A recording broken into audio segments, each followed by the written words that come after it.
பாகு ரெடியானோடனே உடனே அடுப்புலேருந்து கீழே வந்து இறக்கி வச்சுட்டாங்க. அந்த பாகு சூட்டோடய வந்து தேங்காய் வந்து கொப்பரை தேங்காய்ங்க, நல்லா மிக்சியில் போட்டு ஏலக்காய் தேங்காயும் போட்டு பவுட்ரு பண்ணி எடுத்து வச்சுருக்காங்க. அது கூட நல்லா வறுத்து எடுத்து வேர்க்கடலையை வந்து உடச்சி வச்சுருக்காங்க. அதை நல்லா உள்ளே கொட்டி விட்டு நல்லா மிக்ஸ் பண்ணுறாங்க. இது வந்து பச்சரிசி வந்து நல்லா ஊற வச்சு காய வச்சு பவுட்ரு பண்ணி வச்சுருக்காங்க. மாவு வந்து ரெடி ஆயிடுச்சு. இந்த மாவை தான் கொஞ்சம் கொஞ்சமாக உள்ளே போட்டு மிக்ஸ் பண்ணி நம்மளோட இந்த மாவு விளக்கு ரெடி பண்ண போகிறாங்க. வாங்க பார்க்கலாம்.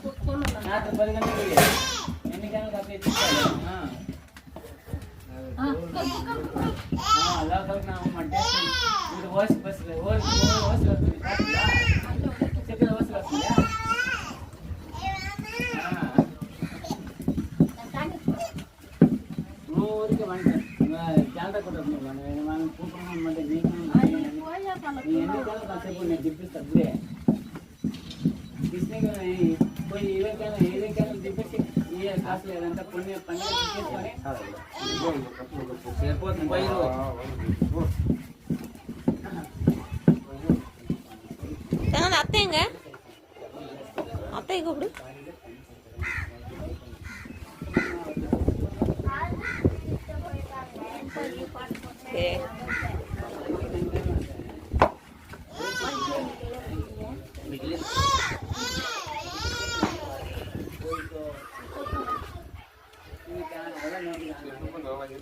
ஏங்க எனக்கு 2 ஷாம்பு மட்டும் வாங்கிட்டு வாங்க. ஏங்க ஷாம்பு மட்டும் 2 வாங்கிட்டு வாங்க.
அவ்வளோதாங்க, சூப்பராக மாவிளக்கு ரெடி பண்ணிட்டாங்க. இப்படி தான் ரெடி பண்ணுவாங்க. அடுத்த வீடியோவில் பார்க்கலாம். டாட்டா.